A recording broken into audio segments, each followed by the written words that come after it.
বাংলাদেশের ইতিহাসের কোনো গণভোটের কোনো প্রশ্ন, স্পেসিফিক প্রশ্ন ছিল না। আপনি যদি শহীদ প্রেসিডেন্ট জিয়াউর রহমানের সময় যে গণভোটটা হয়েছিল 1977 সালের সেই 30 মে, সেখানে কি ছিল? প্রেসিডেন্ট জিয়াউর রহমানের গৃহীত নীতি ও কর্মসূচির প্রতি আস্থা প্রকাশ করেন কি না?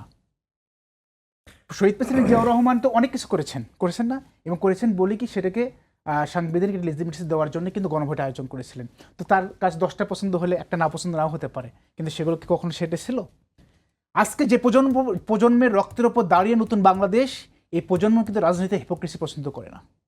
আমরা যেটা বলবো, এ প্রজন্ম তো বলে দিয়েছে আমরা কীভাবে রাজনীতি চাই। আমরা গণভোটের পক্ষে আমি বক্তব্য দিচ্ছি, বিবৃতি দিচ্ছি, আমি ভোট চেয়েছি, নিজে ভোট দিয়েছি, আমি এখন বলছি আমার সেটা পছন্দ হয় নাই, বাধ্য হয়ে দিয়েছি। এই প্রজন্ম কিন্তু এটা চায় না। এই প্রজন্ম যেমন রক্ত দিয়েছে, ঠিক তেমনি জেনারেশন জেনজিরা রক্ত দিয়েছে, জেনারেশন আলফা কিন্তু আরও বেশি ডেসপারেট। সুতরাং আপনার এই যে পিআরের কথা বললেন, পিআর যদি থাকতো, আজকে টু থার্ড মেজরিটি নিয়ে যে সমস্যা হচ্ছে, আজকে আমার কথায় কথায় আমরা কি বলে সংসদের সচিবালয় আমরা বাতিল করে দিলাম। আমরা আজকে টু থার্ড মেজরিটি আছে বলেই আমাদের অনেক কিছু ল্যাপস করে দিচ্ছি, গুম কমিশন আমাদের নাই হয়ে যাচ্ছে, অনেক কিছু হচ্ছে। আজকে পিআর যদি থাকতো, তাহলে সরকারি দল বিরোধী দলের মধ্যে একটা ব্যালেন্স থাকতো।